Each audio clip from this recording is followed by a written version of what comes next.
ऐका मंडळी, माणसाचं जीवन 2 क्षेत्रात असतं. इको वगैरे काही नको ह्याला. माणसाचं जीवन 2 क्षेत्रात जगतं. एक माणूस सांसारिक जीवन जगतो आणि एक जीवन माणूस पारमार्थिक जगत असतो. सगळ्याच्या वाट्याला दोन्ही जीवन येत नाहीत. मग आपल्याला बाकीच्यांचं काय घ्यायचं, आपल्या जीवनापुरतं बोलू. आपण भाग्यवान आहोत. ज्ञानोबा तुकोबा ज्या गावाला गेले त्या गावाला आम्ही पोहोचलो नाही, पण आमचं भाग्य या जन्मी त्या गावाचे रस्ते आम्ही धरलेत. पोहोचू जेव्हा पोहोचायचं तेव्हा पोहोचू. काय होईल ते होईल, काय होईल ते होईल, काय घडेल ते घडो या शेवटी तुकोबाराय म्हणतात. काय व्हायचं ते होईल. पण ज्ञानोबा तुकोबा ज्या गावाला गेले त्या गावाचे रस्ते आपण धरले. कारण त्यांनी काय सांगितलं, आम्ही कुठं गेलो ते नंतर बोलूच आपण. पण ते कोण्या रस्त्यानं गेले, आपण ज्या रस्त्यानं निघालो त्या. संती हे पहिलं लाविले निशान, ते खुन देखून नाम गरजे. तो का म्हणे तुम्ही चला याची वाटे, भरवसेने भेटे पांडुरंग. कारण ती वाट कशी आहे, कारणा कारण वारियेले जेथे, जातो तेने पंथे साधावीत.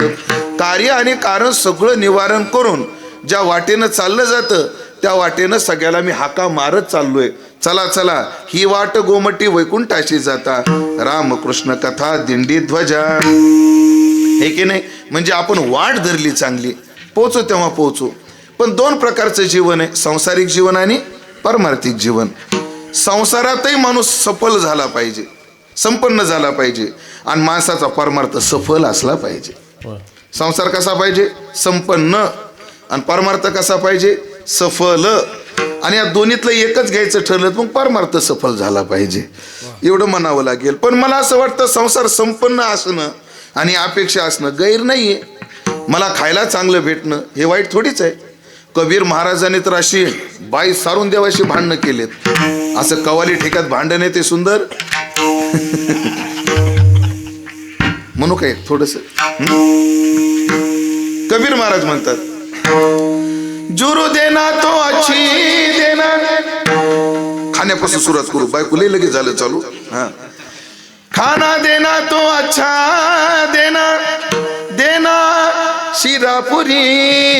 नहीं तो होएगी तेरी मेरी, नहीं तो होएगी तेरी मेरी, होएगी तेरी मेरी, नहीं तो होएगी तेरी, नहीं तो होएगी तेरी मेरी, नहीं तो होएगी तेरी मेरी, नहीं तो होएगी तेरी मेरी, नहीं तो होएगी तेरी मेरी.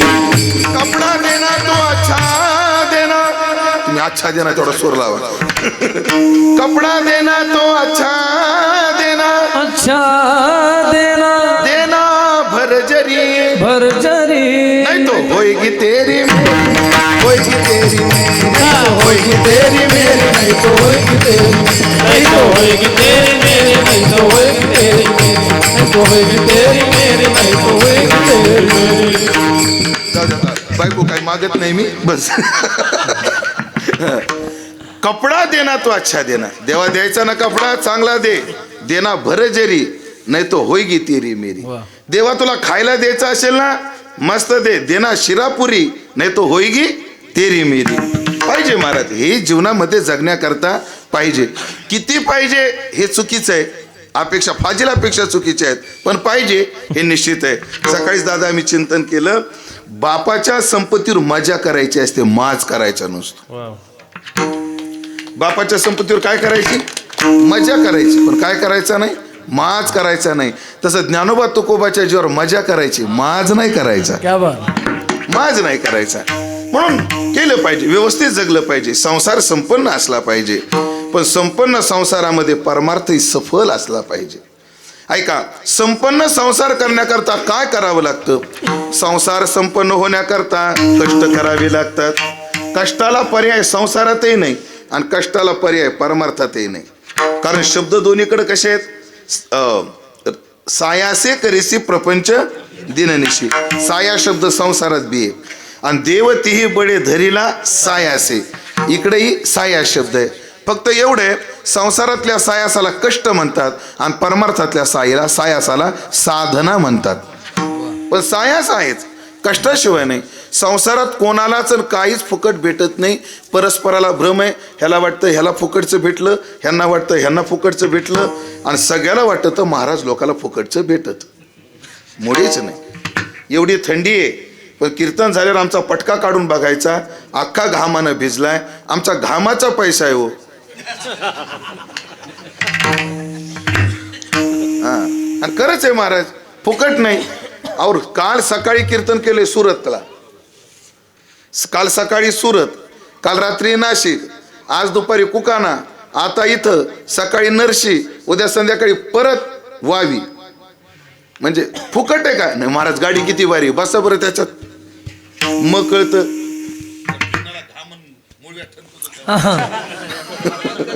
मग कळत, तोपर्यंत नाही कळत. गाडी भारी, गाडी भारी गाडी. ते वैकुंठवासी बाबा महाराज जिगळेले भारी म्हणायचे. बाबा महाराज काय म्हणायचे? ते म्हणायचे लोकाला दिसती गाडी, पण ती गाडी नाही, तो मोत का कुवा आहे. तो काय आहे? मोत का कुवा आहे. आणि एवढीच अडचण आहे, गाडी चांगली आहे. परत तुम्ही आम्हाला म्हणू शकता महाराज जुन्या काळात सोडून द्या, आता रस्ते किती चांगले झाले, रस्त्याच्या अडचणी राहिल्या नाही. पण एक सांगू का, रस्त्याच्या अडचणी राहिल्या नाही कोण म्हणतं राहिल्या नाही? उलट जेव्हा रस्ते चांगले नव्हते तेच बरं वाटतं कधी कधी. जुन्या काळात रस्ते चांगले नव्हते पण रस्त्यावर चांगले होते. आता रस्ते लय चांगले झाले पण रस्त्यावर भलते बावळट महाराज. तुमचं ड्रायव्हिंग किती सेफ आहे याला सध्या रोडवर फक्त 30% किंमत राहिली दादा. तुम्ही ड्रायव्हिंग किती सेफ करता, किती सुरक्षित करता याला किंमत किती टक्के? फक्त 30%. बाकी पुढच्याच्या जीवावर. म्हणून एकदा अमेरिका, जापान आणि भारत 3 देशातली पोरं बसली. अमेरिकेतला पोरगा म्हणला आमच्या देशात सगळी वाहनं उजव्या बाजूनं चालतात. जापान मधला नाही नाही आमच्या देशातली सगळी वाहनं डाव्या बाजूनं चालतात. मग त्या जापानच्या आणि अमेरिकेच्या पोरानं भारतातल्या पोराला विचारलं तुमच्याकडे वाहनं कसे चालतात? म्हणजे पुढच्याचा अंदाज घेतात आणि चालतात. म्हणजे असं काही नाही म्हणजे आपल्याकडे उजवीकडे का डावीकडे आमच्याकडे ठरलेलं नाही, पुढच्याचा अंदाज घ्यायचा. हा, आणि अंदाज बसला, ऐका ना चंदू महाराज, अंदाज बसला तर बसला, अंदाज बसला तर बसला, नाही बसला मग गचकला. बघता काय मायाकडे. महाराज लोकाला वाहनाची भीती राहिली नाही हो. तुम्ही अजून अभ्यास करा. आमच्या लहानपणी 25-30 वर्षापूर्वीचं सांगतो तुम्हाला, म्हणजे मी 25-30 वर्षापूर्वी लहान होतो. लोकाला पटवून द्यावं लागत महाराज, करावं काय, पटवून द्यावं लागत. आता दादाची माझी चर्चा झाली बरं माऊली. दादा माझ्यापेक्षा 10 वर्षानं मोठे आहेत. मोठं कोण वाटत? दादा तुमचं वय छोट्ट आहे म्हणलं. ते म्हणले माझा 73चा जन्म आहे. मी माझा 83चा आहे. कोणाचाच विश्वास बसत नाही. मला भाऊन दादा कवाच नाही महाराज. बाबा काय करायचं सिद्ध केलं. बाबा बाबा एकदा ज्ञानोबाच्या दर्शनाला गेलो. एक म्हातारी काठी टिकीत आली. मला म्हणते मामा बाजूला वाना. म्हातारी मला काय ज्ञानोबानं कवळी भाची पाठी दिवा म्हणलं. मला 80 वर्षाची भाची. माझं वय लय नाही, मला ढेरीनं धोका दिलाय. आता करू काय बरं? ती कमी व्हायना, कमी व्हायना. 4 महिने भिजलेलं खाल्लं महाराज. नुसतं कच्चं खाल्लं. किती महिने? 3 किलोमीटर चालायचो, सूर्यनमस्कार काढायचो. किती कमी व्हा 4 महिन्यात? 350 ग्राम.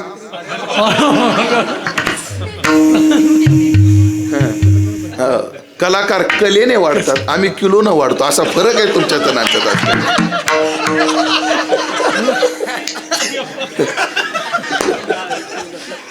ऐका ना, उद्याचं फाउंडेशन मला बसवावं लागलं. ऐका, विचार सांगत होतो महाराज. लहान 20-25 वर्षापूर्वीची गोष्ट सांगतो तुम्हाला. नुसता गाडीचा हॉर्न वाजला तो लोक घाबरून रस्त्याच्या बाजूला व्हायचे. आता लोक गाडीला भेटच नाही. हॉर्न वाजवत वाजवत ती गाडी इथपर्यंत येते. गोविंद महाराज कीर्तन असल्यामुळे ढुंगणापर्यंत म्हणा वाटना मला. कीर्तन असतं तर ढुंगणापर्यंत म्हणलो असतो मी. कीर्तनात ढुंगणापर्यंत कसं म्हणायचं बरं नाही ना वाटत असं. म्हणून मला एवढं सांगायचं, कष्टाला पर्याय नाही. वाजवताना दिसतात अय काय वाजवलं माऊलीने, काय वाजवलं चंदू महाराजांनी, पण याच्या पाठीमागे रियाज नावाचे कष्ट आहेत. ह्या मंडळीनं गायलेलं दिसतं पण ह्याच्या मागे रियाज नावाचे कष्ट आहेत. आणि आमचे कीर्तन दिसतात पण ऐकलं का, याच्या मागे आमच्या अभ्यासाचे बी कष्ट आहेत. कष्ट, कष्टाशिवाय माणूस संसारात संपन्न होत नाही आणि परमार्थात सफल होत नाही. हो, सायास केलिया वाचून ते नाही, दिधल्या वाचून फळप्राप्ती कैची, ज्ञानोबाराने आम्हाला एकाच चरणात 3 सिद्धांत सांगून ठेवले. हो काय? तपे विन दैवत तिथल्या विन प्राप्त. तपे विना दैवत तिथल्या विना प्राप्त. तपे विन दैवत तिथल्या विन प्राप्त. तपे विना दैवत तिथल्या विना प्राप्त. तुझे विनाहित कोण सांगे, कोण सांगे. तुझे विनाहित कोण सांगे, कोण सांगे. हो तुझे नाही तर कोण सांगे, कोण सांगे.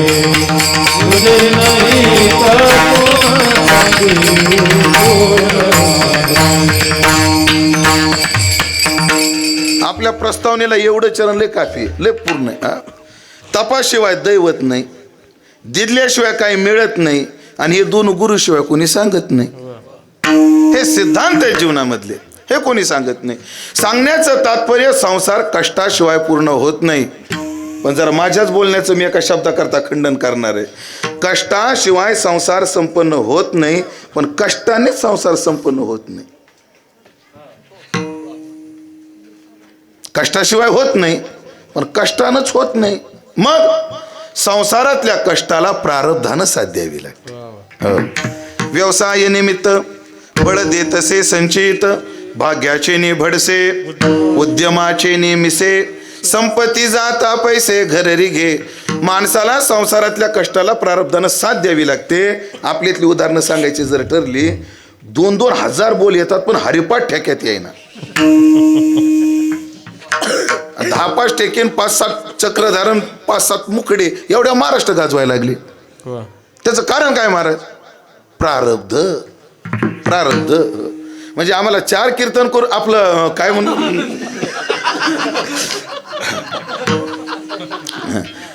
काय काय कस काय काय वेगळंच काहीतरी बोलू वाटेल. चुकलं माझं, रिवर्स घेतो.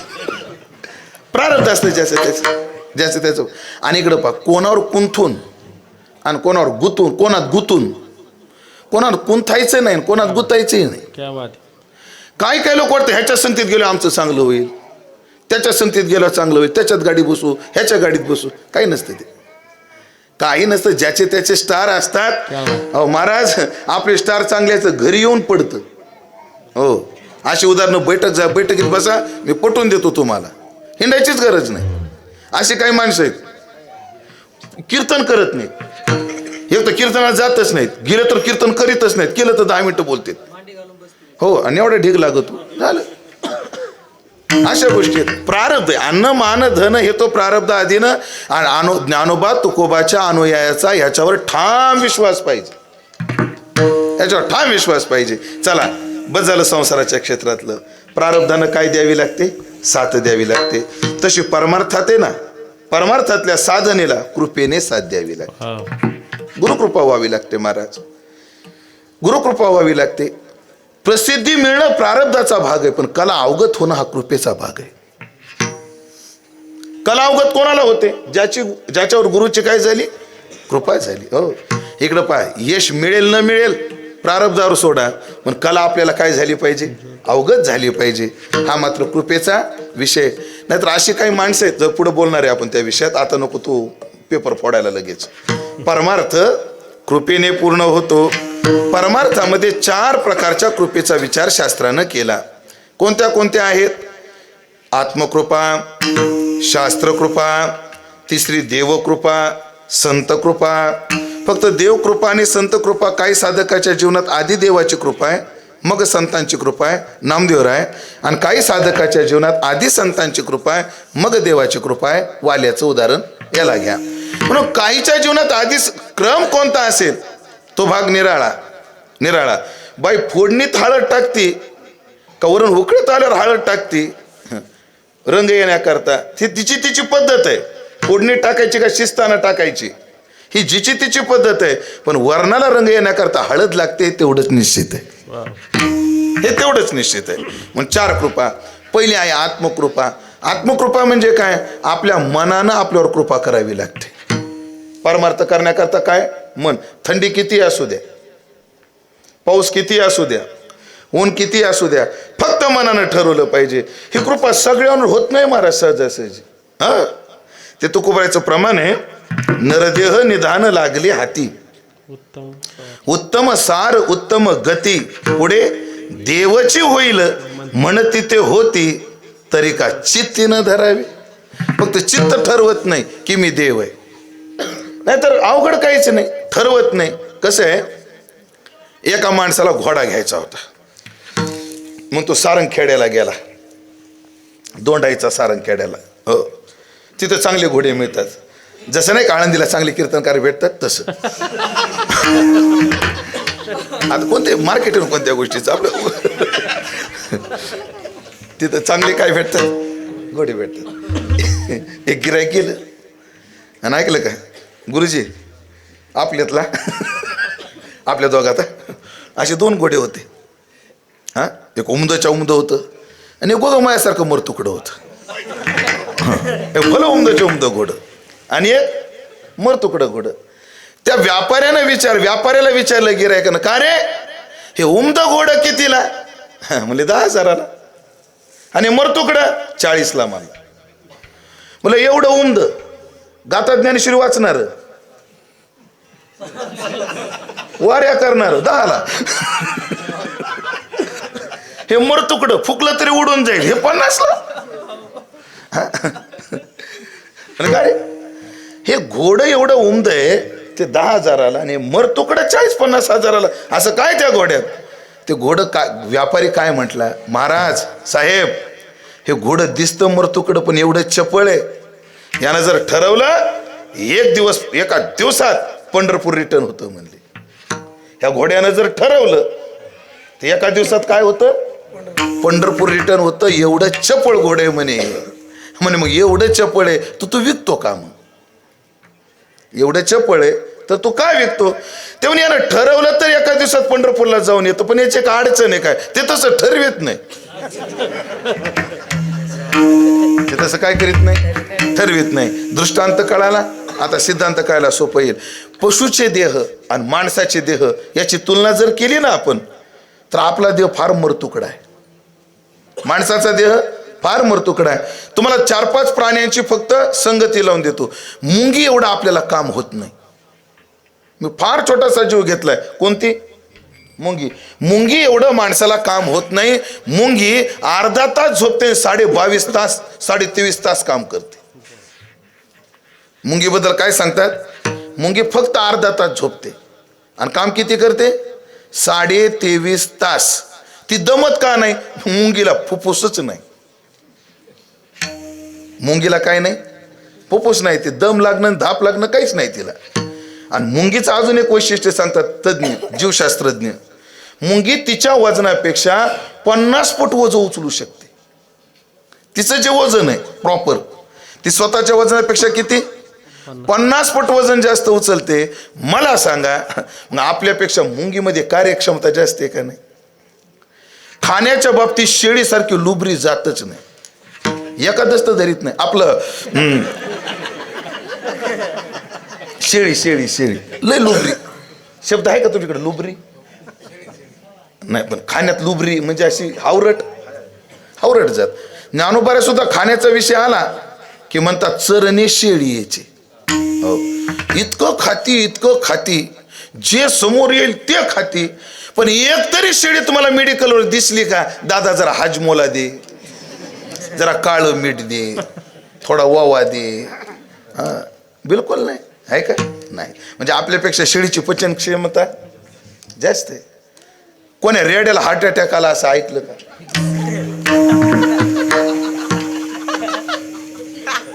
नाही ना. रेड्यासारखं आपल्याला काही नाही, हृदय नाही. एक बोलू का, मांजर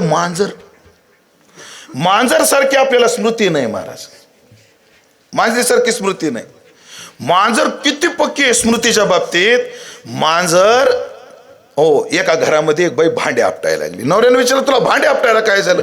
काय झालं म्हणजे, हाय का तुम्हाला अक्कल? आता माझ्या अक्कल काय आलं म्हणली. दिसला वारकरी की आणला घरी, दिसला वारकरी आणला घरी दूध आहे का नाही बघता का नाही काय? तुम्हाला अगं पण वरव्याचं रोज 2 लिटर येतं, काय झालं? ते फक्त पोटात ठेवायचं राहिलं म्हणले. नाही का? ते मांजर कुठूनही येतं, कसं येतं कळू देत नाही आणि दूध पिऊन जातं म्हणले. ह्यालाही वाईट वाटलं माऊली ह्याला. हे मला एवढंच टीचभर मांजर राव आणि माझ्या बायकोला त्रास देतं असं तो म्हणतोय.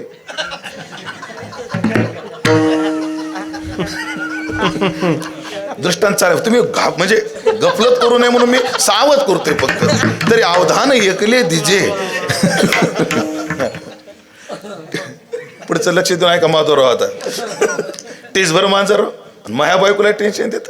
एवढंच टीचभर बायको माझ्या बायकोला टेन्शन देत. माझ्या बायकोला टेन्शन येऊ नये म्हणून धुणे भांडे मी करतो. टीचभर मांजर माझ्या बायकोला टेन्शन देत. असं चिडलं मांजर. मांजर घेतलं गोनपाटात टाकलं. काय टाकलं? गोनपाटात. म्हणजे गोनपाट कळते का इकडं? गोणी. हा गोणीत टाकलं. त्याचं मुसकं बांधलं. मोटरसायकलवर लावलं. पार समृद्धीपाशी नेऊन सोडलं. काय? मांजर. घरी आला. बायकोला म्हणला बस आजपासून मांजरीचं टेन्शन संपलं. चहा कर. आलं का म्हणली? दूध तर नाही ना. अगं काळा कर म्हणले. मग बायकोनं काळा चहा दिला. त्यानं चहा असा बशीत वतला. असा फुरका वाढला. तेवढ्याच दारात मांजर आलं आणि म्हणते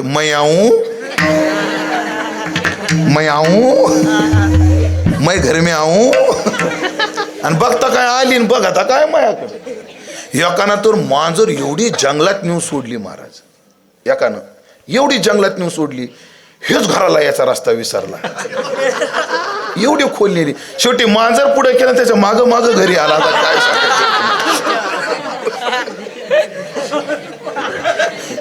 असं मांजर असतं महाराज. कुठं काय ठेवीन आणि कुठं जाईन एवढी स्मृती माणसाला नाही. माता माऊली आहेत माझ्यासमोर. मुंदे फळमध्ये अशी माणसं नसावीत अशी गणिनाथ बाबाच्या चरणी माझी प्रार्थना आहे. पण तुम्हाला मोठं शहर जवळ कोणतं? जानेफळ. हा पण अशी काही माणसं आहेत का नाही? कदाचित नसतील सुद्धा आणि कदाचित असतील सुद्धा. ते सकाळी जानेफळला जातात पण संध्याकाळी येताना त्यांना घराचा रस्ता सापडत नाही. बाईला जाऊन शोधावं लागतं कोण्या गटारात डुक्कर पडले का नालीत पडले. झालं माझं बोलणं. आपल्यापेक्षा मस्त देह आहेत पशुचे देह आहेत. उमदे आहेत, सुंदर आहेत, पण निर्णय क्षमता नाही.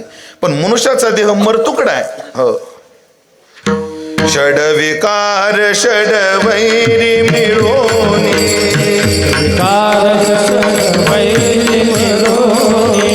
षड विकार षड वैरी मिळोनी. कपत्रयाने विनली रे. कपत्रयाने विनली रे. नवाठाई फाटून गेली. नवाठाई फाटून गेली. आमाशी जिदली रे हनुमा. तुझी गोंगडी सांगली. हनुमा तुझी गोंगडी सांगली.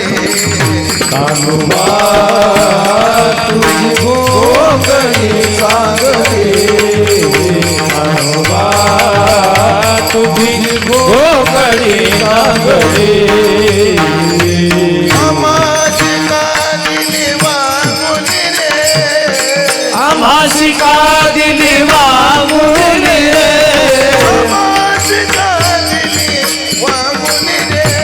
आम्हाशी का दिली वागून रे. तुझी गोंगडी सांगली.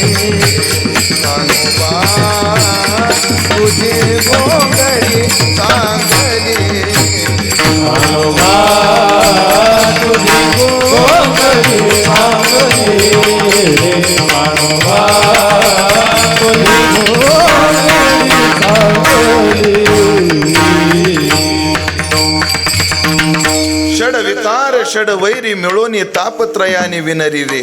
नवा ठाई फाटून गेली अशी आहे. पण याची कुवत लय चांगली आहे. यानं जर ठरवलं तर त्याला देव होता येतं.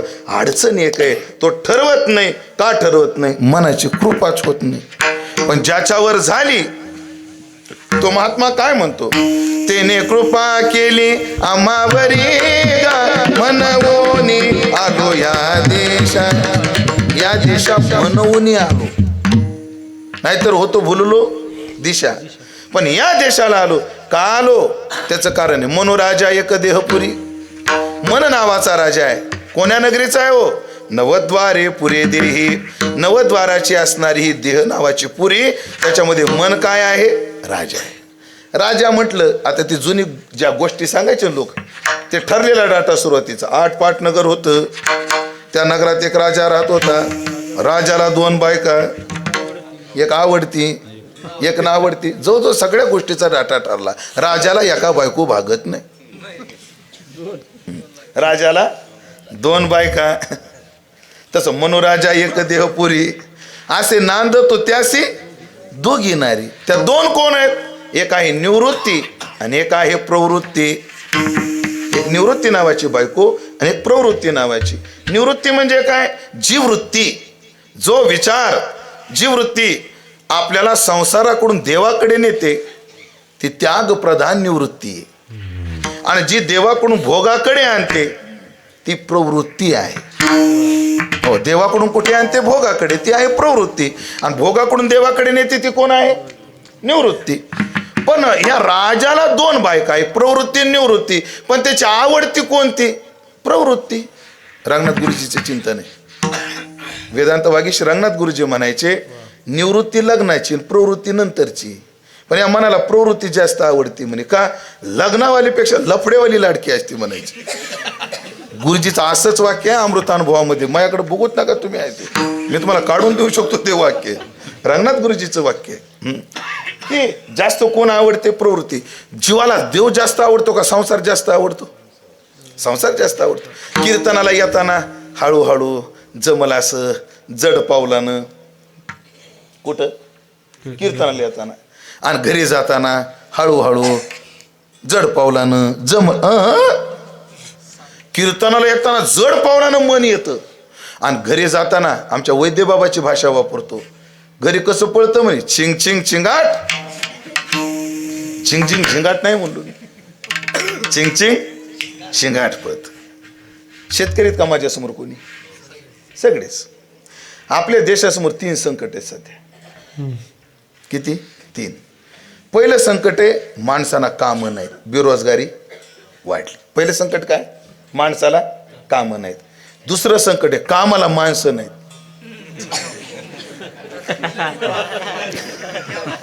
पहिलं संकट काय? माणसाला कामं नाहीत. दुसरं संकट काय? कामाला माणसं नाहीत. तिसरं याच्या पुढचं संकट आहे काय? जी माणसं आहेत ती कामाची नाहीत. जी माणसं भेटतात ते काय नाहीत? कामाचे. खरंय का खोटे? त्या कामाला येणाऱ्या बाया 2 प्रकारच्या. रोजानं येणारी आणि गुत्त घेऊन येणारी. का उक्त? उदड. इकडे उदड आहे का? बर. उदड घेऊन येणारी. दोघीत फरक लय. जी रोजानं येते तिचं 10 वाजता उरकतच नाही. उदड घेतल्यावर 7लाच उरकत. बरं, जी रोजाने येते तिला घडी घडी तहान लागते. आणा पाणी. शब्दार पाणी कुठे?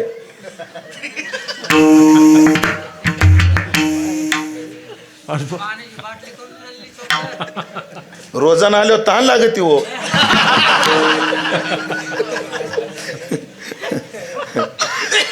बरं, जी रोजाने येते तिला घडी घडी तहान लागत. जाऊ द्या, लय लांब आहे पण आपलं तेवढं लांब व्हायचं नाही. खरं सांगा, शेतात मजूर आल्यावर वाटतं का नाही ना तासभर जास्त करावं काम? वाटतं का नाही? वाटतं. गुरुजी शोकांतिका कुठे आहे बघा. मजुरानं तास नाही 2 तास जास्त काम करावं असं वाटतं. पण कीर्तनकारानं 10 मिनिटं लांबवलं की लोक घडी बघत आहेत. याचा अर्थ काय?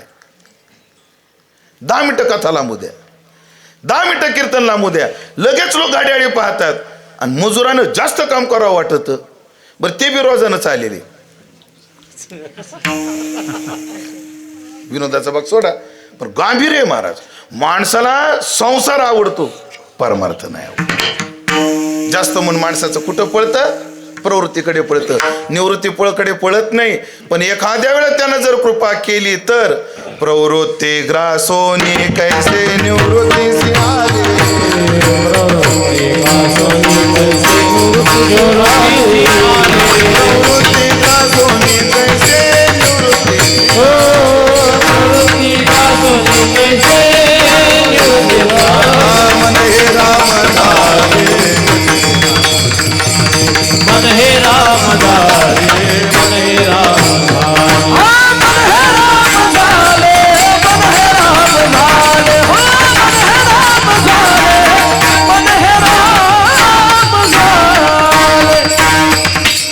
एक तर ते प्रवृत्तीचा ग्रास करत नाही, पण एखाद्यावर मनाची कृपा झाली की तो प्रवृत्तीहून निवृत्तीच्या मार्गाला लागतो. मन होणे आलो या देशात. आलो आपण परमार्थात. परमार्थात आल्यावर तुम्हाला काय वाटतं? परमार्थ सगळा कळतो मनाला? नाही कळत आपल्याला. फक्त मनानं ठरवलंय मला काहीतरी मिळवायचंय, पण नेमकं काय मिळवायचंय ह्याचं त्याला ज्ञान नाही. कशानं मिळवायचंय याचं त्याला ज्ञान नाही. ज्यानं मिळवायचं त्यात माझा अधिकार आहे की नाही याचं त्याला ज्ञान नाही. प्रक्रियेत जर सांगायचं ठरलं तर जीवाला साध्याचं अज्ञान आहे, जीवाला साधनाचं अज्ञान आहे आणि जीवाला आपल्या अधिकाराचं अज्ञान आहे. माझा नेमका अधिकार कशात आहे? माझा क्षेत्रात अधिकार कर्मात आहे का उपासनेत आहे? माझा अधिकार ज्ञानात आहे. नेमका माझा अधिकार कशात आहे? अधिकार कळत नाही. बरं नेमकं कोणतं साधन केलं पाहिजे हे कळत नाही. ते साधन कसं केलं पाहिजे हेही कळत नाही. बरं त्या साधनाने साध्य काय मिळवायचंय याचंही ज्ञान नाही, याचंही जीवाला ज्ञान नाही. मग या सगळ्या गोष्टीचं ज्ञान शास्त्र करून देतं. याचं ज्ञान कोण करून देतं? शास्त्र करतं. शास्त्र म्हणतं योगस्त्रयामया प्रोक्ता. माझ्याकडून 3 प्रकारचा योग सांगितला गेला. कोणते योग आहेत? म्हणजे त्यागी लोकांकरता ज्ञान मार्ग आहे. जे त्यागी आहेत त्यांच्याकरता कोणता मार्ग आहे? ज्ञान मार्ग आहे. जे भोगी आहेत त्यांच्याकरता कर्म मार्ग आहे. आणि जे त्यागी नाहीत ना भोगी नाहीत याच्याकरता उपासना मार्ग आहे. भागवतातलं चिंतन. त्याग्यांकरता ज्ञान मार्ग. त्यागाकरता संन्यस्य श्रवणम कुर्यात. संन्यस्य म्हणजे सगळ्या गोष्टीचा त्याग करून ज्ञानाच्या श्रवणात प्रवृत्त व्हावं. त्याग्याकरता ज्ञान मार्ग. भोगी आहे त्याच्याकरता कर्म मार्ग. स्वर्ग कामो काय सर्व स्वर्ग कामो यजेत. ज्याला स्वर्गाची इच्छा आहे त्याने यज्ञ कर्म करा. तुम्हाला चांगले भोग पाहिजे ना, मग चांगली कर्म करा. तुम्हाला शांत झोपायचंय का, मग दिवसभर चांगली कर्म करा. तुम्हाला शांत मरायचंय का, आयुष्यभर चांगलं जगा. शांत तुम्हाला सोपं सांगतो, मरणाचा अभ्यास रोज करता येतो, माणूस करत नाही, हे अडचण आहे. माणसाला मरताना 3 प्रकारचं दुःख होतं असं शास्त्र सांगतं. एक असतं कर्मजन्य, एक असतं मोहजन्य आणि एक असतं संस्कारजन्य.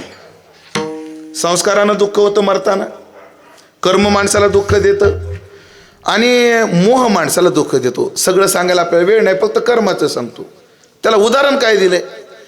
दिवसभरातून जर एखादं काम चुकीचं घडलं आपल्याकडून, एखाद्याला बोलू नये पण आपण उलटं बोललो, दिवसभर मन म्हणतं तू बोलला राव, पण तसं बोलायला नव्हतं पाहिजे. तो अंथरुणावर जरी पडला तर ते वाक्य कानात घुमत राहतं, ते चुकीचं केलं बरं असतो, ते चुकीचं केलं बरं असतो. मग साधा कल्पना करा, एक छोटंसं वाईट कर्म संध्याकाळी शांत झोपू देत नाही. आयुष्यभर वाईट केलेलं कर्म सुखानं मरू कसं देईल? चांगलं जगायचंय, चांगली कर्म करा. चांगलं मरायचंय, चांगली कर्म मरा. बरं, मरायचं निश्चित आहे आणि जगायचं निश्चित आहे, हे कोणाला सांगण्याची गरज नाही. कोणाला सांगायचं? हो तुमचे 1 मिनिटं बोलू का? तुमचं नाव काय? माऊली म्हटलं तर चालेल तुम्हाला? माऊली मला सांगा, एक दिवस मरायचे का नाही? कोणाला? मला पण सगळ्याला मरायचं. बरं, आपल्याला एक दिवशी मरायचं हे तुम्हाला माहिती आहे की नाही? माहिती. मरेपर्यंत जगायचे का नाही? हा, मरेपर्यंत जगायचंय आणि जगणं संपलं की मरायचंय, हे सगळ्यांना माहिती आहे. कोणाला माहित नाही? फक्त काय अपेक्षा काय? जगणं संपलं की मरायचंय, पण मला सुखासुखी मरण आलं पाहिजे आणि मरेपर्यंत जगायचंय, सुखासुखी जगलो पाहिजे. माझं वय सध्या 42 आहे. सध्या काय 42. तुकाराम महाराजाचं चरित्र वाचत होतो आणि लक्षात आलं तुकाराम महाराज सुद्धा वैकुंठाला 42व्या वर्षी गेले. चरित्र वाचा तुम्ही. तुकाराम महाराज जेव्हा वैकुंठाला गेले तेव्हा तुकाराम महाराजाचं वय किती होतं? 42. सध्या माझं किती चालू आहे? मला अधूनमधून भास होतो विमान येतं का काय. मला भास काय होतो? विमान येतं का काय. पण मी त्याच्यावर लय अभ्यास केला. बोलू एक वाक्य. विमान येतं. ज्याने इमानानं परमार्थ केला त्याला न्यायला विमान येतं. मला विमान येईल का हा ज्याला ज्याला प्रश्न आहे त्याने आपला परमार्थ इमानाचा आहे का याचा विचार करायचा. पण विमान येईल का नाही ती आमची लायकी की नाही मला माहित नाही. गोविंद बोल. फक्त देवाला एवढी प्रार्थना आहे कंटेनरला धडकून येऊन काय येऊ नये. सुखासुखी मरण यावं. सुखासुखी जीवन जगावं. मग भोगानं जगायचंय शुद्ध कर्म करा. हो भोगी कर्म करा. त्यागी ज्ञान मिळवा. नाही ना महाराज आम्ही भोगी नाहीत ना आम्ही त्यागी नाहीत. मधल्यांचा भरणा जास्त आहे. आपण त्यागी म्हणावं तर 10:30 वाजायची वाट बघतो. आणि भोगी म्हणावं एवढ्या थंडीत तुम्ही येऊन बसलाय कीर्तनात. भोगी असतो तर कीर्तनाला आलो असतो का? मस्त घरी बसल्या बसल्या युट्यूबला थायचे. आणि त्यागी म्हणावं तर आपण किती वाजायची वाट पाहतोय. तुमच्या सगट मी माझ्या सगट तुम्ही. नाही खोटे ते कशाला बोलाय. खरे ते जे खरे ते खरे. कशा करता म्हणून आपण नाती सक्ता हा ना अति आसक्त हा नाती भोगी अति भोगी आसक्त नाहीत आणि अति त्यागी नाहीत. यांच्याकरता भक्ती मार्ग आहे. पण हे सांगतं कोण? शास्त्र सांगतं. पण शास्त्र उघडलं म्हणजे नाही त्याची बी कृपा व्हावी लागते. शास्त्राची काय व्हावी लागते? कृपा व्हावी लागते. ज्ञानोबाराय म्हटले ज्ञानेश्वरीवर बोलणं शक्यच नव्हतं मला. अहो ज्ञानेश्वरी सोडून द्या. ज्ञानोबारायने 9व्या अध्यायाबद्दल 10व्या अध्यायाच्या प्रस्तावनेत काय म्हटलंय? हे अध्याय गीतेचे ऐकताय? हे अध्याय गीतेचे परी अनिर्वाच्यपण नवमाचे हे अनुवादलो तुमचे सामर्थ्य प्रभो. नवमीच्या अभिप्राया सहसा मुद्रा लावावया बिहाला वेद मिकावाया गर्व करू. 9व्या अध्यायाचं तत्वज्ञान वेदाला अवगत होत नाही तर मला होईल कसं? पण मी बोललो आता 9वा अध्याय 10व्या अध्यायाच्या सुरुवातीच्या 9व्या अध्याय हे बोललो केवळ तुमची कृपा आहे म्हणून बोललो. शास्त्राची काय व्हावी लागते? कृपा व्हावी लागते. चला प्रत्येक कृपेत एवढं अडकून आपल्याला जमणार नाही. आत्मकृपा, दुसरी आहे शास्त्रकृपा, तिसरी आहे संत कृपा आणि चौथी आहे देवकृपा. या 4 कृपा झाल्याशिवाय माणसाचा परमार्थ सफल होत नाही. फक्त एक गोळा बेरीज करायची आणि अभंगात प्रवेश करायचा. कृपा किती झाल्या? 4. पण ह्याच्यातली प्रधान कृपा आहे संत कृपा. किती प्राधान्य येईल? 3 कृपा झाल्या आणि संत कृपा जर झाली नाही तर 3 कृपेला अर्थ उरत नाही. आणि एक संत कृपा झाली आणि 3 जर झाल्या नाही त्याची गरज उरत नाही.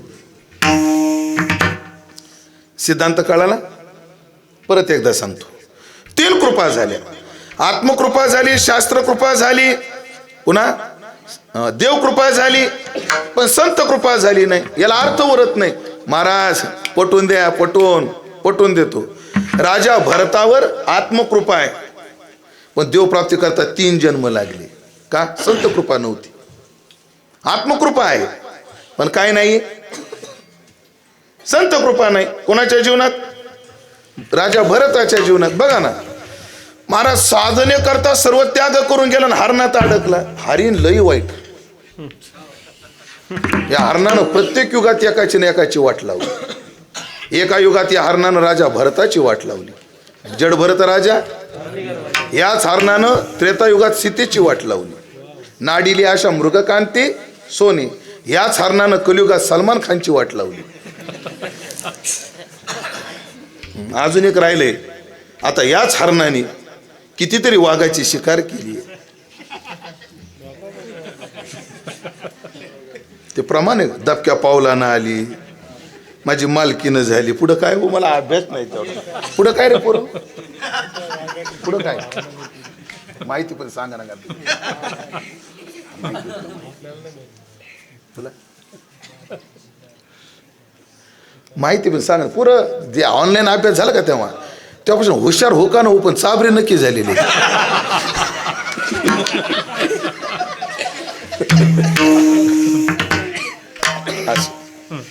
अरे आत्मकृपा झाली पण संत कृपा न झाल्यामुळे अर्थ उरला नाही. चला कालिदासासारख्यांना शास्त्रकृपा झाली पण संत कृपा झाली ना. मग ते कालिदास गेले म्हणे काशीमध्ये आणि एका झाडाखाली बसले. तर त्या झाडावर ब्रह्मराक्षस बसले होते. काय बसले होते? ब्रह्मराक्षस बसले होते. आणि ते आपसात चर्चा करू लागले. वा वा वा, शास्त्र असं, शास्त्र तसं, शास्त्र असं, शास्त्र तसं. कालिदासाला प्रश्न पडला, राक्षस असून शास्त्राची चर्चा करतात ते? हो जरा इकडे म्हणे काय रे, कोण तू? म्हणे काय? अरे ते विद्वान कालिदास तू का? आणि हो म्हणजे राक्षसांना माझ्या विद्वत्तेचा परिचय झाला. आनंद होतोच ना, वादच नाही. म्हणजे का रे तुम्ही एवढे राक्षस योनीला गेले तरी शास्त्र चर्चा कशी काय करता? म्हणे आम्ही बी एक शास्त्रज्ञच होतो. म्हणे आम्ही सुद्धा शास्त्रज्ञच होतो, फिलॉसॉफरच होतो, विद्या वाचस्पती होतो, आम्ही होतो. पण आम्ही काय केलं, ज्ञानाचा अहंकार घेतला आणि आमचं ज्ञान कोणाला दिलं नाही म्हणून ब्रह्मराक्षस झालो. चंद्रकांत महाराज तुम्ही कोणाकडे शिकले? पांचाळ गुरुजी वैद्य गुरुजी बाबाकडे शिकले. वैद्य बाबा डवरी गुरुजीकडे शिकले है ना. डवरी गुरुजीचं ऋण वैद्य बाबाने पांचाळ गुरुजीला शिकून फेडलं. पांचाळ गुरुजीने वैद्य बाबाचं ऋण तुम्हाला शिकून फेडलं. पण तुम्ही जर पुढं पाकवाजा तयार केला नाही तर ब्रह्मराक्षस व्हावं लागत नाही. खरे एक तरी पोरगा तयार केलाच पाहिजे. आणि आता लई नका तयार करू, लई झाले तयार. फक्त गावातला हरिपाठ भजन वाजवणारे तयार करा. माझं बोलणं बरोबर आहे ना गुरुजी? गावातला काकडा, गावातला हरिपाठ, गावातली भजन वाजवणारी पोरं तयार झाली पाहिजे. एक फांदी काय रिकामी, ती कशी काय? काय नाही म्हणले, आम्ही येऊन बसलोय. ते कालिदास नावाचा कोणतरी विद्वान येणार आहे त्याच्यासाठी. का? शास्त्र कृपा आहे पण संत कृपा नाही. दासोपंताचा अभिमान गेला होताची दर्शन. निळोबर आहे म्हटले. दासोपंताला शास्त्र कृपा आहे पण संत कृपा झाली नाही, तोपर्यंत अर्थ नाही. आणि नामदेवरायावर देवाची कृपा झाली, नैवेद्य हातीचा मूर्ती जेवी, पण खेचर स्वामीची कृपा झाल्याशिवाय जीवन पूर्ण नाही. अर्थात जीवन पूर्ण होतं संतांच्या कृपेने. जगद्गुरु तुकोबारायचं जीवन पूर्ण झालं. किती पूर्ण झालं? देहू क्षेत्र निवासी तुकाराम, देहू क्षेत्र निवासी. बरोबर होते कोण? देहू क्षेत्र निवासी. आता झाले कोण? चिन्मय सुखवासी. होते देहू क्षेत्र निवासी, आता चिन्मय सुखवासी. रत साम्य सुखासी तू तारक लोकासी. हो म्हणजे होते कोण? झाले कोण? दोन वाक्यात बोलतो. तुकाराम महाराजांनी संपन्न संसार केला आणि तुकाराम महाराजांनी सफल परमार्थ केला. बाजारपेठेत जाताना तुका होता, येताना तुका शेठ होऊन आला.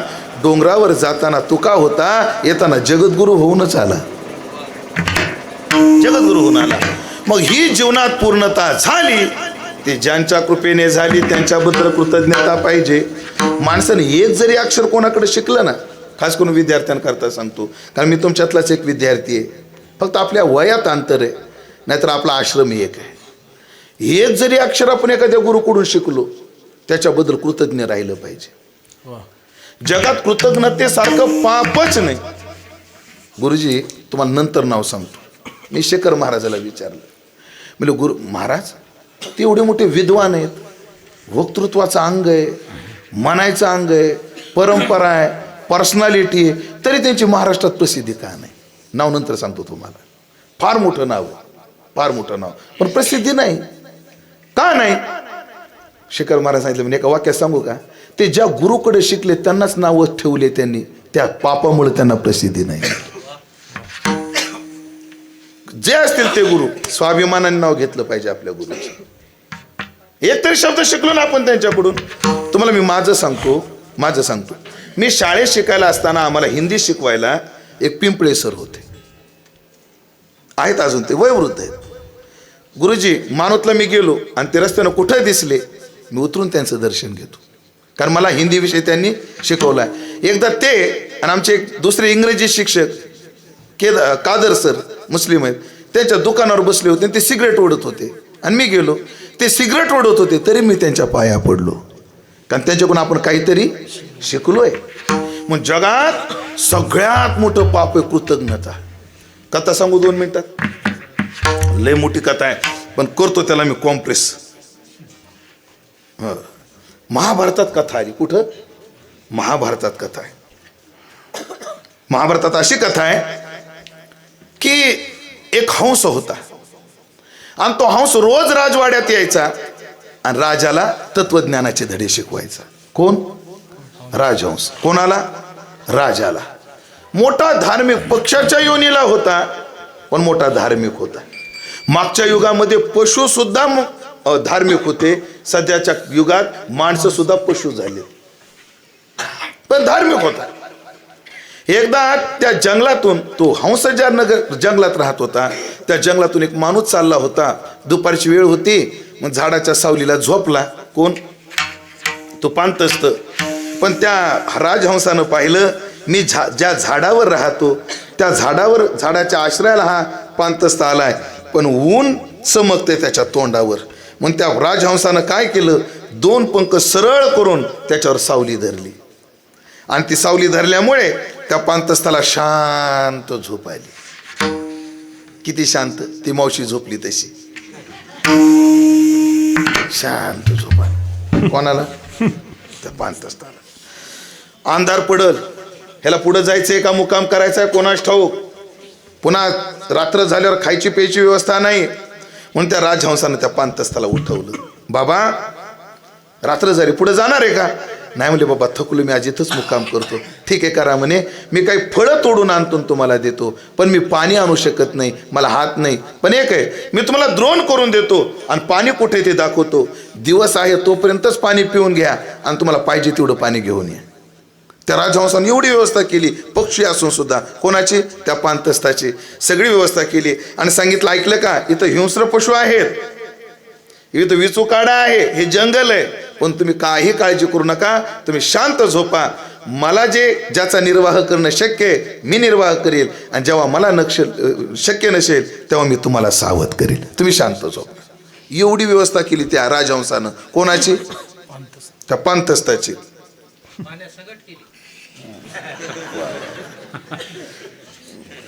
उशिरा का व्हायना पण असं असतं, जात आता नंतर पितो आता मी. असं झालं की इंगळे बाबाचा काय डायलॉग होता माहितीये का, म्हातारपणी का व्हायना पण लेकरू झालं म्हणायचे. इंगळे दादाचं वाक्य असायचं. असं काय घडलं की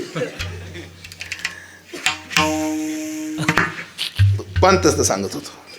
आणि त्या राजहंसानं सगळी व्यवस्था केली.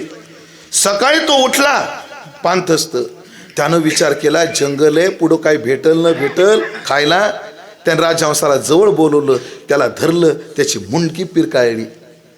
ज्यानं उपकार केला त्याचीच मुंडी पिरगाळली, त्याला फाडलं, त्याचं मांस काटक्यावर भाजलं, सोबत घेतलं आणि पुढे निघाला. इकडं राजानं विचार केला, आज राजहंस का आला नाही, काय अडचण असेल. दुसऱ्या दिवशी विचार केला, का आला नसेल, का आला नसेल. शेवटी त्यांनी सेवकाला पाठवला आणि जा रे जंगलामध्ये, ते राजहंस रोज मला चांगल्या चांगल्या गोष्टी सांगायला येतो, 3 दिवस झाला आला नाही, बघा बरं काय. आणि जेव्हा त्या राजहंसाचा शोध घेण्याकरता पशु आले, आणि पशु आल्यानंतर तो ज्या झाडावर थांबत होता त्याच्या खाली पंख दिसले, तिथं काही जाळलेलं दिसलं, आणि लक्षात आलं राजहंसाला कुणीतरी मारलं. राजाला निरोप दिला. राजा म्हटला, नाही नाही, त्याचं मरायचं वय नव्हतं, त्याला मारलंय, ज्याने मारलंय त्याला धरून आणा. मग त्याच्या पायाच्या ठशाचा माग घेत घेत घेत तो 4-5 दिवस पुढे गेला होता. राजसेवकांनी त्याला धरलं आणि राजाच्या पुढे आणून उभं केलं. राजहंसाला तू मारलंस का? हो मारलं. का मारलं? असं त्यानं तुला काही चावा घेतला होता का? नाही, उलट त्याने माझी सेवा केली. पण तू त्याला का मारलं? पुढं मला खायला भेटेल की नाही कोणास ठाऊक, या भीतीपोटी मी त्याला मारलं. राजाने सांगितलं, याला मृत्यूदंड दे. त्याला फासावर टाकलं आणि ह्याचं शरीर गिधाडाला खायला टाकून द्या म्हणले. त्याला मारलं आणि टाकून दिलं. पण गिधाडं त्याला तोंड लाविनात. कशाला?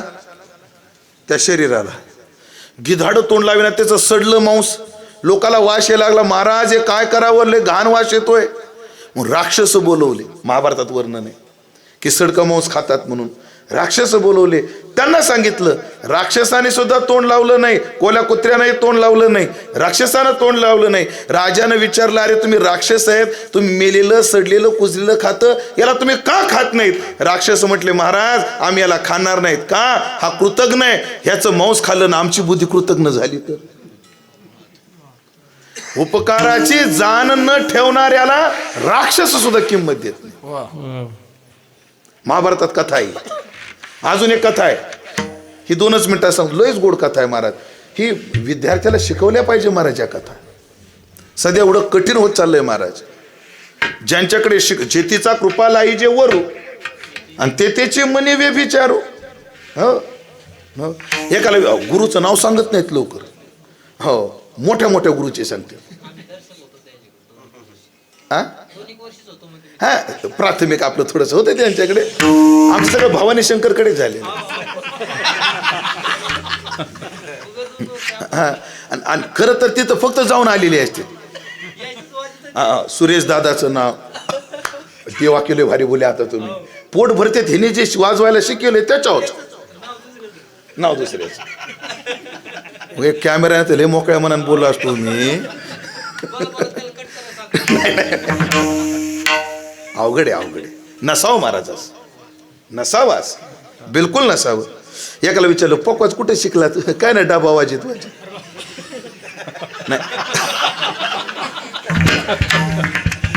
ते तर लक्षात यायचे लागले, पण विचारलं का आपलं. हा, महाराज आपण गुरु कोणी गुरु केला नाही. अरे युट्यूबवर कोणाचं ऐकून शिकलं म्हणजे तो गुरु नाही का? युट्यूबवर कोणाचे कीर्तन ऐकून शिकलो गुरु नाही तो. असं जाऊ द्या. कृतज्ञता फार मोठं पाप आहे. ते दुसरी गोष्ट सांगावं की नाही मला प्रश्न पडला बा. बस झाली एकच सांगू. त्याची फी वेगळी बरं. पण एक बाई स्मशानात उभी होती. एक बाई स्मशानात उभी होती. दुसरी कथा आहे. आणि एक साधू त्या रस्त्याने चालला होता. साधूनं पाहिलं, मसन वाटत बाई काय करते. तो साधू थांबला तर त्या बाईनं कावळा पकडला. चांडाळ युनीतली बाई होती. तिनं काय पकडला? कावळा पकडला. कावळ्याचं मांस काढलं, तयार केलं. तिला ते शिजवायचं होतं. कशा शिजवामुळे? तिनं मड्याची कवटी पडली होती, त्या कवटीत टाकलं. शिजवायला पाणी नव्हतं, त्याच्याकडे दारू होती, तिने दारू ओतली. मांस शिजवायला त्याच्याकडे अग्नी नव्हता, तिने चितेवर ठेवलं. आणि त्याच्यात काही घाण पडू नये म्हणून पायातल्या चपला झाकून ठेवले. त्याच्यात घाण पडू नये म्हणून काय ठेवल्या? पायातल्या चपला झाकून ठेवल्या. साधूला प्रश्न पडला, आता याच्यात काय घाण पडायची राहिली म्हणून या बाईने चपला झाकून ठेवल्या असतील. अशी कोणती घाण पडायची राहिली आहे त्याची? राहवलं नाही साधूला. साधू त्या बाईकडे गेला. मला बाई, एक तर तू जे खाती तेच घाण, मुळात मांस घाण. त्यातली त्यात कावळ्याचं आणि कुत्र्याचं मांस अति निषिद्ध मांडले. शुनी चैव श्वपाकेच. हे श्वपाक शब्द आहे ना. श्व म्हणजे कुत्रा आणि पाक म्हणजे शिजून खाणारा. सगळ्यात नीच मानला महाराज. श्वपाक, कुत्र्याचं कावळ्याचं मांस खाणं अति निषिद्ध मानलं गेलं. हो, कुत्रे एवढे सडलेले काय दिसतात बघा तुम्हाला. त्याचं कारण कुत्र्याचं मांस प्राणी सुद्धा लवकर खात नाही. फारच भुकेले असले तर होतं कधी कधी. सहसा बघा तुम्ही, अन्य पशूंचे प्रेत पडले तर लवकर पशु खातात, कुत्र्याचं लवकर खात नाहीत लवकर. कुत्र्याचं मांस निषिद्ध आहे. आणि तो कावळ्याचं मांस शिजवायला लागलीस ते निषिद्ध. बरं, ज्या भांड्यात शिजवते ते घाण, ज्या पाण्यात शिजवते ते पाणी घाण, ज्या अग्नीवर शिजवते ते अग्नी घाण. आणि ह्याच्यात काही घाण पडू नये म्हणून त्या चपला झाकून ठेवल्या. आता ह्याच्यात कोणती घाण पडायची राहिली? त्या बाईनं उत्तर दिलं, महाराज या सगळ्या वस्तू घाण आहेत, याची मला जाण आहे. पण या वस्तूपेक्षा जगात एक घाण वस्तू आहे, ती याच्यात पडू नये म्हणून मी चपला झाकून ठेवल्या. म्हणजे कोणती आहे? कृतज्ञाची नजर ह्याच्यापेक्षा घाण आहे. म्हणजे उपकार न मानणाऱ्याची नजर ह्याच्यापेक्षा घाण आहे, म्हणून मी याच्यावर चपला झाकून ठेवल्या म्हणले. असा कृतज्ञ कधी होऊ नये, जाळू नये नाव, पावलेनी पार.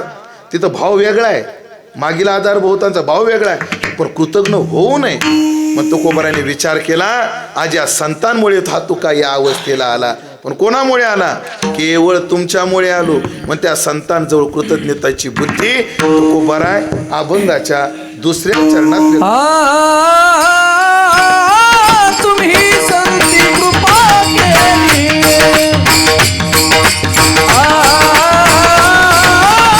तुम्ही संती कृपा केली,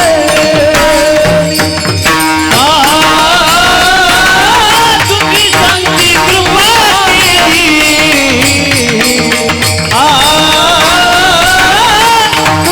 कृपा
काय आहे ते पुढे बोलायचंय आपल्याला.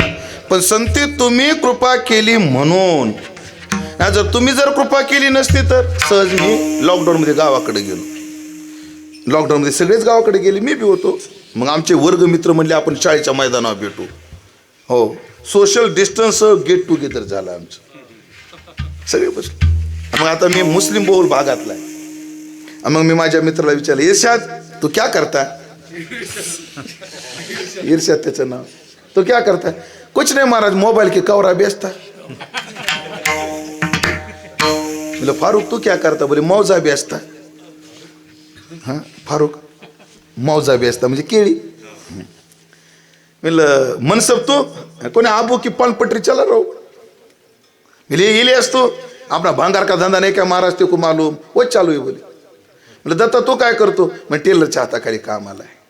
म्हणजे राहुल तू काय करतो? मग लोकांचे आधार कार्ड वगैरे काढून देतो. म्हणजे गणू तू काय नाही? म्हणजे मालक आहे आपल्याकडे, त्यांची गाडी चालवतो, 7,000 रुपये महिन्याला. आणि मग मी माझ्या मनात विचार केला, मी जर आळंदीला गेलो नसतो तर, जोग महाराजांनी जवळ केलं नसतं तर, आहे ना, ज्ञानोबा तुकोबानं जवळ केलं नसतं तर, यांच्या शेजारी माझं पण एक दुकान, फुगेल्या फुगे केसावर फुगे ओ म्हणे माय. खरंय का नाही? महाराज या संतांनी जर आपल्याला जवळ केलं नसतं ना, आपण खायला माग राहिलो असतो राव. खरं सांगतो, खरं आहे ते. एक बोलू का थोडंसं आपले म्हणून. आपण ज्या लाईफस्टाईलनं जगतो ना गोविंद महाराजाच, ज्या लाईफस्टाईलनं, 50-50 चक्रवाली जगू शकत नाहीत. विठाला विठाला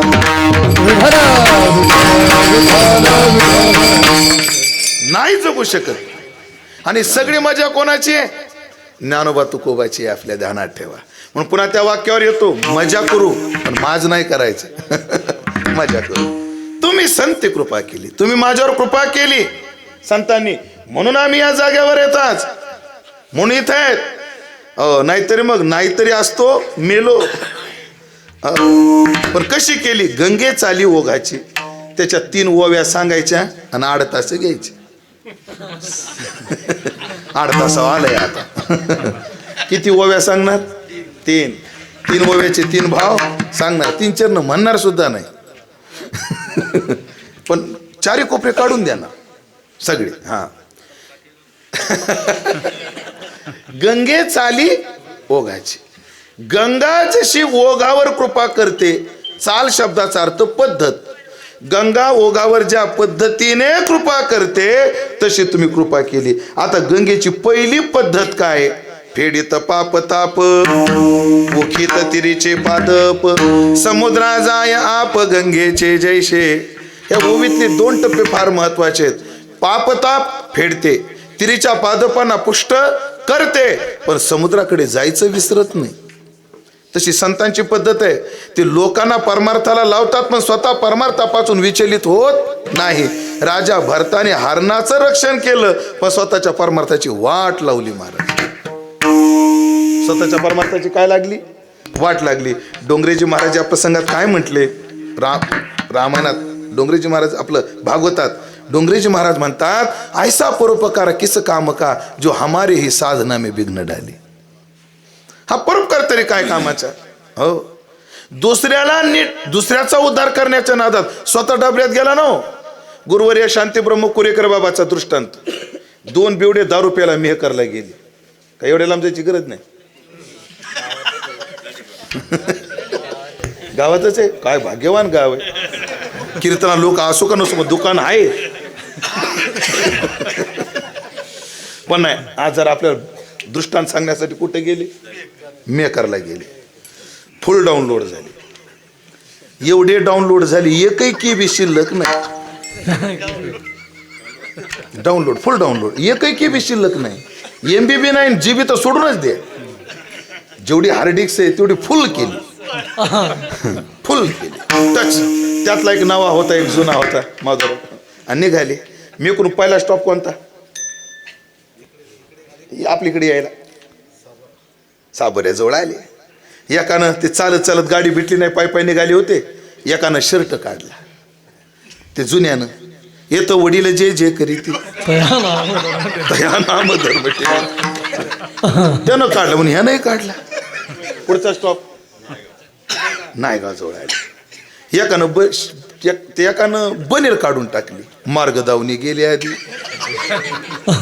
दयानिधी संत ते तेनेची पण ते चालू जाता.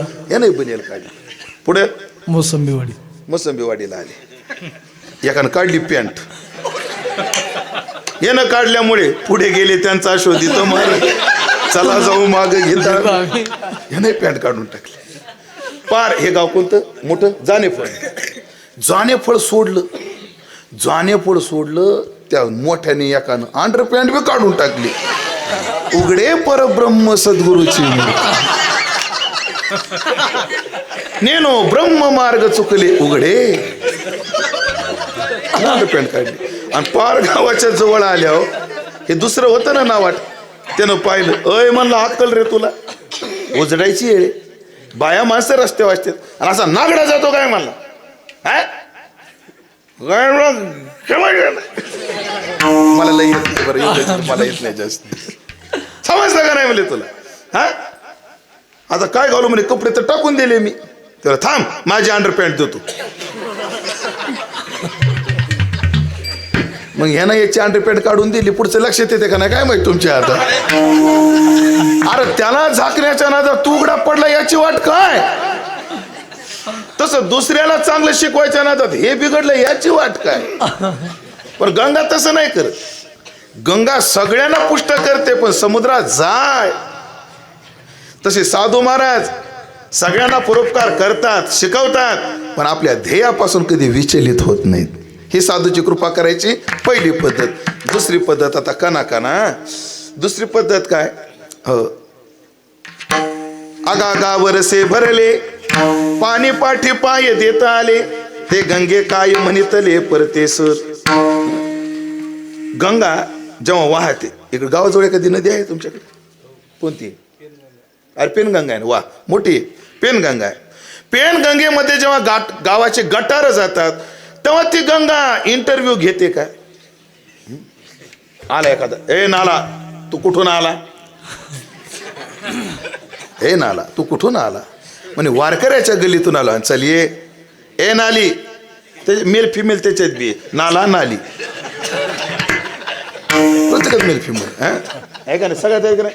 मास्तरीन बोल की, मास्तरीन मास्तर, डॉक्टरीन, महाराजीन, हा सगळ्यात मेल फिमेल आहे. अजून राहिले रे वकिलीन, नर्स, नरसी नामदेव. मी म्हणलं नर्स आहे म्हणते नरसाळू. काय कमाल आहे राव पोरांची. एवढे प्रगल्भ पिढी तयार झालीच कशी आपल्या देशामध्ये. म्हणलं नर्स आहे म्हणते नरसाळ. आता काय सांगावं याला. चला इकडं पाह, उद्याची प्रस्तावना करा.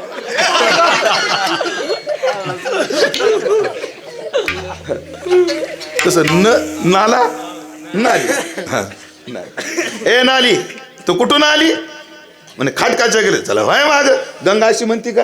नाही. जशी असत तशांना आपल्यात घेते ही गंगेची चाल. तसवत गुण दोष याती न विचारी काही.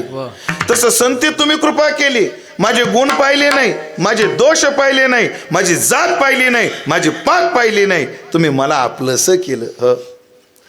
भलतिया भावे शरण जाता भेटी, भलतिया भावे शरण जाता भेटी, भलतिया भावे शरण जाता भेटी, भलतिया भावे शरण जाता भेटी. पाडी तसे तोटी जन्म व्याधी, पाडी तसे तोटी जन्म व्याधी, पाडी तसे तोटी जन्म व्याधी. न पाये याती कुळाचा विचार, न पाये याती कुळाचा विचार. पाडी तसे तोटी जन्म व्याधी, पाडी तसे तोटी जन्म व्याधी, पाडी तसे तोटी जन्म व्याधी. न पाये याती कुळाचा विचार, न पाये याती कुळाचा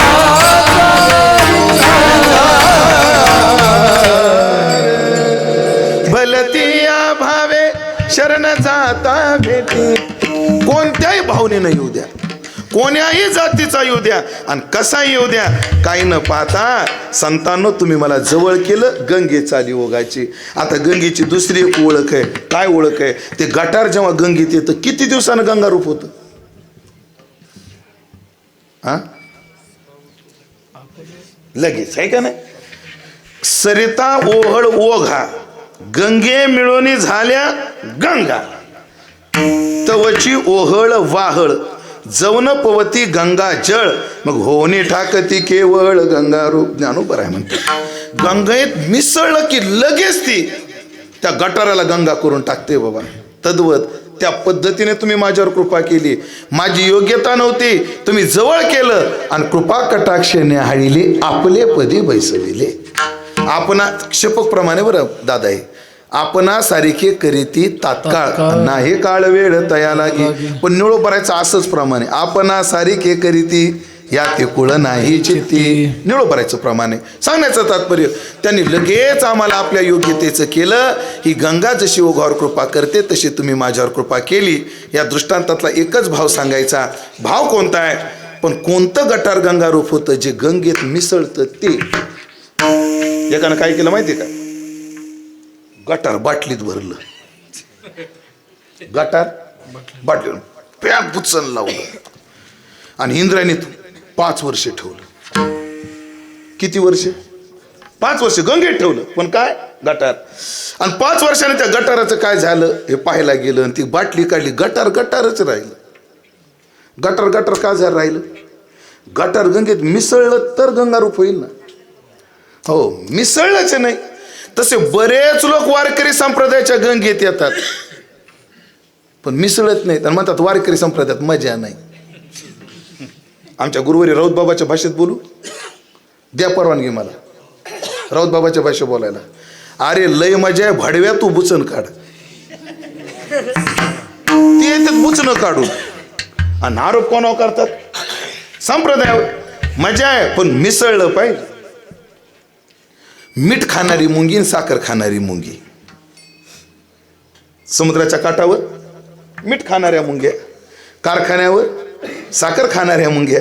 ह्या मुंग्या आणि त्या मुंग्याची भेट द्वारकेला झाली. द्वारकेला दोन्ही जवळ झाली. ही साखर मुंगी मिठातल्या मुंगीला म्हणतात, बाई हा कोण्या गावच्या हो तुम्ही? ते म्हणले, बाई मी जानेफळची. आणि तुम्ही हो? ह्या गावाचं नावच आहे ना मुंदेफळ. मी मुंदेफळची आहे. मुंदेफळच्या तुम्ही? हो. जेवण झालं का? हो, माय भाकरी आणल्या होत्या, खाल्ल्या. म्हणली आहे का थोडीशी खायला पाहिजे का तुम्हाला? मीठ मुंग्या साखर मुंग्याला म्हणतात. आणि द्या बरं थोडीशी. मग त्याने मीठ दिलं थोडं खायला. कोणाला? त्या साखर मुंग्याला. तरी चव घेतली. हे असलं खातं का म्हणली तुम्ही? बाई ह्याच्यापेक्षा चवदार काय म्हणली. असलं नाही, मी लय गोड खाते म्हणे. काय आहे तुमच्याकडं? आमच्याकडे साखर आहे म्हणली. असं आम्हाला भेटेल का? या म्हणली उद्या माझ्याकडे जेवायला. म्हणे सगळ्या मिठातल्या मुंग्या सकाळीच उठून आदल्या दिवशी, ते जायच्या आदल्या दिवशीच ब्युटी पार्लरला गेल्या. 1,500 रुपये आलेलेच होते. मस्त मेकअप गिपअप करून साडी पिन करून तयार निघाल्या. पण त्या मुंग्यामध्ये म्हातारी मुंगी होती. मीठ खाणाऱ्या मुंग्यात कोण होती? म्हातारी मुंगी होती. ती बाय कुठे निघाल्या केवढ्या नटापटा करून? म्हणले आम्ही चाललो साखर मुंगीकडं. कशाला? तिच्याकडं पंगत आहे म्हणली, आज आम्हाला जेवाय बोलवलं. अगं मोठ्या घरचे लोक पोटभर खायला देतेत न देतेत, आपल्या शिदोऱ्या घेऊन चला म्हणली. म्हणजे सगळ्या मीठ मुंग्यांनी एक खडा मिठाचा तोंडात धरला आणि गेल्या साखर मुंगीच्या घरी. साखर मुंगीकडे गेल्यावर साखर मुंगी म्हणली, या या या या स्वागत आहे स्वागत आहे स्वागत आहे या. ती म्हणली जेवायची पंगत हे ढिगा आपलाच म्हणली, खा काय खायचे ते. मग सगळ्या मिठातल्या मुंग्या कुठं चढल्या? साखरेच्या याच्यावर. आणि त्या खायच्या, पण तोंडातल्या गोळ्या विरघळायच्या. आणि ही तिला म्हणते, काय माय मन केलं मोठं, चोळी शिवली 3 बोट. चर्चा अशीच असते यांची. महाराज जमवाच लागत.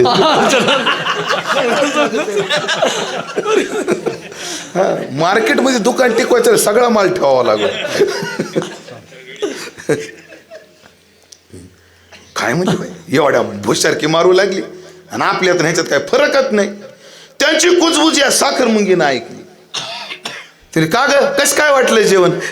लय भारी लय भारी लय भारी. नाही खरं सांगा कसं वाटलं? एकीनं धाडस केलं, खरं सांगू का म्हणे साखराबाई साखराबाई हे जरा बरं पडतंय. हां साखराबाई. तरी काय म्हणता मिठबाई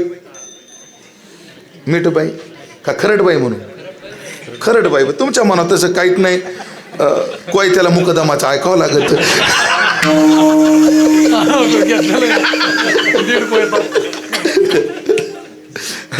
ते म्हणले साखरबाई. म्हणे काय म्हणता खरडबाई? म्हणे तुम्ही म्हणू लागल्या पण आमच्यात याच्यात लय फरक वाटेना. म्हणे कसं काय? हे बी खरटच लागतो म्हणे. आ करा बरं. आणि जेव्हा आ केलं तर तोंडामध्ये मिठाचे खडे. त्यावेळेला खाली जाऊन गुळण्या करून या. मग खाली गेली गुळणा केला तेव्हा साखर गोड लागली. तद्वत संसाराच्या विकाराच्या गोळ्या घेऊन आपण परमार्थात येतो आणि परमार्थात चव नाही म्हणतो. अरे परमार्थाला येताना निष्ठेचे गुळणे करून या, मग या परमार्थाची चव कळते. मग समरस व्हावं लागतं. आम्ही समरस झालो. तुम्ही संत कृपा केली, गंगे चाली ओघाचे. परिणाम काय झाला? जडलो तो आता पायी, हो काही वेगळा. मी आत्मस्वरूपावर तुमच्या कृपेने जडलो.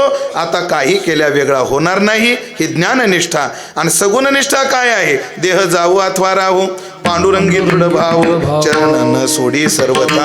आता काही केल्या त्या चरणापासून वेगळा होणार नाही. आणि अवस्थेवर कोणी आणून ठेवलं? तुमच्या कृपेने आणून ठेवलं.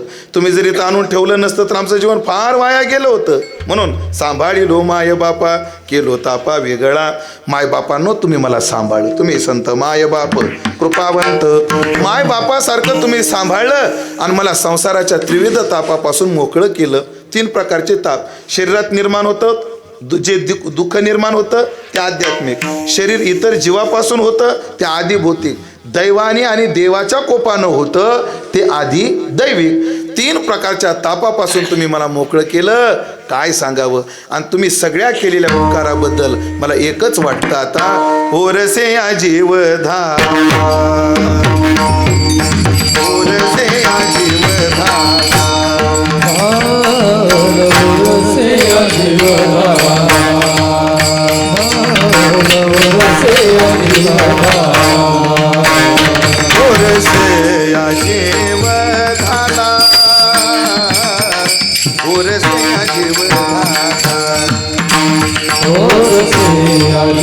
जीव झाला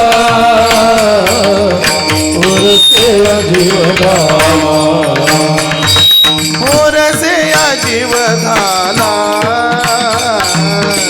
ओरसे या जीव झाला उरसे या जीव झाला उरसे या जीव झाला तू काठेला मौन्याची तू काठेला मौन्याची तू काठेला मौन्याची तू काठेला मौन्याची तू काठेला मौन्याची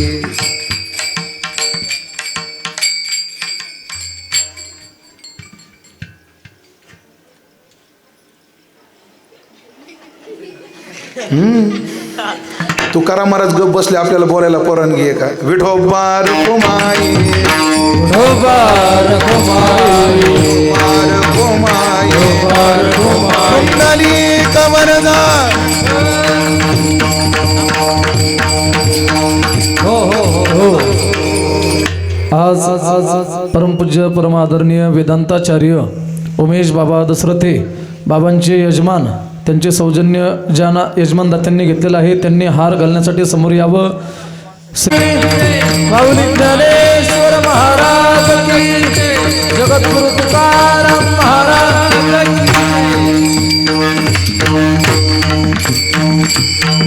ओरसे या जीव झाला तुका ठेला मौन्याची तुम्ही संत कृपा केली गंगे चाली ओघाची ओरस म्हणजे प्रेम तुमच्या प्रेमानं मी एवढा परितृप्त झालो आता मला बोलायला वाचाच नाही मुळात अनिर्वचनीय प्रेमस्वरूपम प्रेमाबद्दल बोलता येत नाही आणि तुम्ही मला त्या प्रेमानं ज्या अवस्थेवर नेऊन ठेवलं त्या अवस्थेबद्दलही बोलता येत नाही म्हणजे तुम्ही जे केलं त्याच्याबद्दलही बोलता येत नाही तुम्ही जे दिलं त्याच्याबद्दलही बोलता येत नाही कसे काय दोन ओव्या आहे का हा दिठिवा जयावरी झळके की हा पद्मकर माता पारुखे तो जीवची परी तुके महेशेसी एवढे जे महिमेचे करणे ते वाचा बडे वानो मी कवने ते वाचीनं बोलता येत नाही किंवा ज्ञानोबराय अमृतानुभवामध्ये म्हणतात किंबहुना निवृत्ती ठेविलो असो जी स्थिती आणि ते केवी देव हाती वाचेची ते वाचन बोलताच येत नाही पण एवढं जे बोललो केवळ तुमची कृतज्ञता मानायची म्हणून बोललो ज्ञानेश्वर माऊली ज्ञानराज माऊली